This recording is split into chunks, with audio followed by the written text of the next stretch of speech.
Gerald Putt, probably one of Pennsylvania's most renowned artists. In fact, when it comes to the Game Commission and the Game Commission news, the covers, Jerry, how many?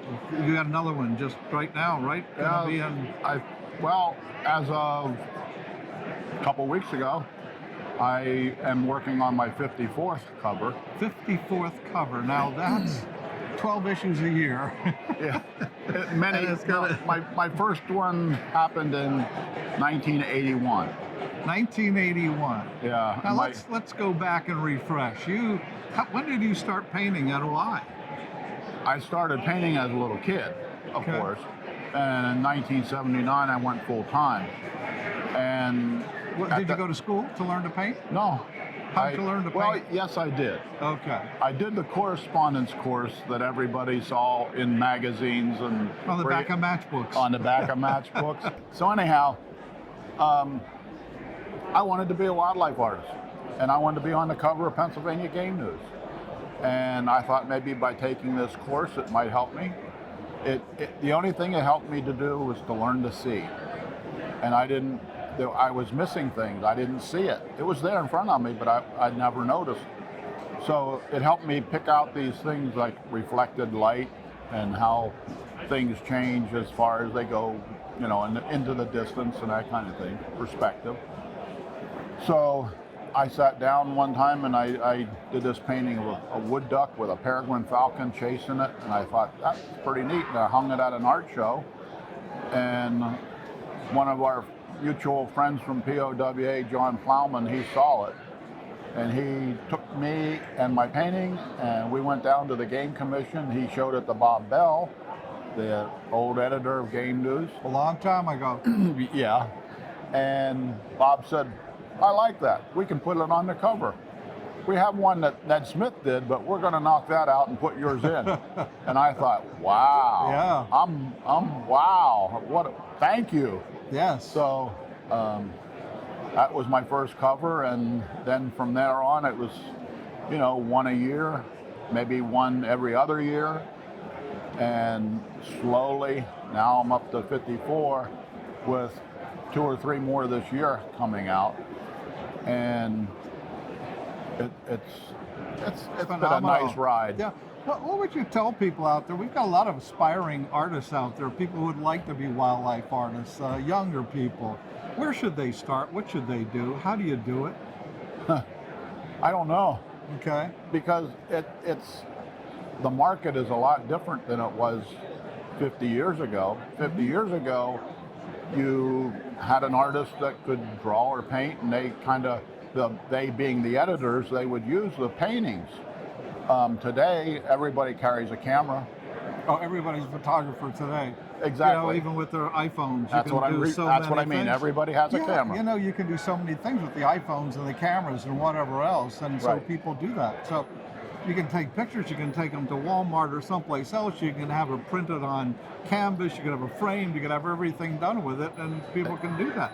So it's got to be more difficult, but for people like you, for good people, people who can see, and people who can paint. Right. There's still that market if somebody's There's still that interested. market because people who can take a photograph or think they can take a photograph can't paint. Right. So I'm still appreciated, but I just may not have the market that I used to have for publishing. But now you sell to the general public. You have a website. Yeah. And you sell your artwork. How do you find your artwork? How do you find what you're going to paint next, besides the Game Commission? Well, there was a guy that asked me a little while ago. He said, how do you know what you want to paint next? I said, well, with an artist, if you can't think of an idea for a subject or something like that, you're done. I said, what do? You don't have any ideas. So I said, whenever I get to that point, I go out in the woods and take a walk. And things start to turn in my head, and I start thinking about what would make a cool painting. Right now I have on the board at home a buffalo painting, a bison painting, and it has a herd of bison with coyotes are kind of circling the herd and checking out the calves, and it's spring scene, and I'm going to have a little white calf in there because that's sacred to the Native Americans, and So I want to have that kind of a spirit thing going Yeah, but you on. can't take a walk in the woods in Pennsylvania and see a bison unless you go into a protected area or a bison farm. Well, yeah, right. But So you go to a bison it's- farm and, I take photographs, okay. and I use that as reference. But not everything that I paint comes from Pennsylvania. Ah, that's true. So, I have paintings here that are elk out in Rocky Mountain National Park and different things. And like I like to say, I paint everything from mice to moose. Mice to moose. That's yeah. good. So, I know some of your paintings I've seen. You've asked me, okay, so where's the mouse? Yes. You have a painting that has a hidden right. mouse, right? Yeah, there is one. Yes. And then I just finished a turkey painting over here, and it has a turkey call that was lost in the woods, like a little pot call that made slate and that kind of thing. And there's a shed antler, and there's morel mushrooms and red trilliums and all the things that you see in the spring. And the one gobbler, he's coming in with his 3 hens, and he's going to kick the other gobbler out. And that painting will be on the cover of the May Game News this year. So it's right around the corner hanging. But I keep getting the covers, and I'm happy to receive the work. Yeah, they're fantastic. And for somebody out there aspiring to be an artist, Well, we'll have to, I guess you say, just paint. Just paint. keep painting. Just keep painting. Get better. Keep Get doing better. it. Get better. What do you call your paintings? What kind is it? I mean, I know you paint originals on boards or canvas, or what do you paint on? I paint on board. You I paint paint on on board. something, it's called clay board. Okay. It's smooth. I like it. Some people don't like it. It's too smooth. Okay. But I don't paint heavy. I paint more like a watercolor thickness as far as paint. It's not heavy. I don't put it on with a palette knife or anything. I have fine brushes, and I like to get into the detail. So doing the paintings with heavy paint is not my thing.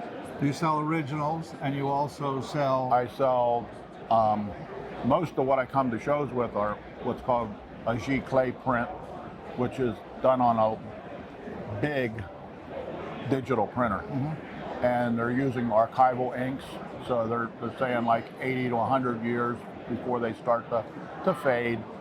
And I tell people that in 80 to 100 years they start to fade, you bring them back and I'll take care of it. Good idea, good idea. If somebody has a special puppy or a special dog or a special animal, you get into that too, don't you? Sometimes. Okay. Although people usually have sticker shock when I tell them how much it's going to cost, because they're comparing the original price with what they see on the wall, and you're talking a couple $100 here, whereas if I do an original painting for them, it'll be in the thousands. Yeah, people like their dogs that much, though. Some people, so Yeah, well, they some would do that, people do. and you've done that. And I've done that, yeah. You've done them. You have some that shows, and then you have some that people have hung on their walls. Well, so the idea all depends on how much money you can afford. Exactly. So I try to have anything from $65 to $10,000. I have a lot, broad base for painting. So. But a great place to find something to hang on your wall. A great place to find something that matches your decor. You can go online. What's the website, Jerry? GeraldPuttArt.com. All right, they can find you. A Yes. good old Pennsylvania boy. That's it. All right, hey Jerry, thank you. Nice Definitely talking to you. old. Right, Sonny? We're doing that, yes. We'll be right back.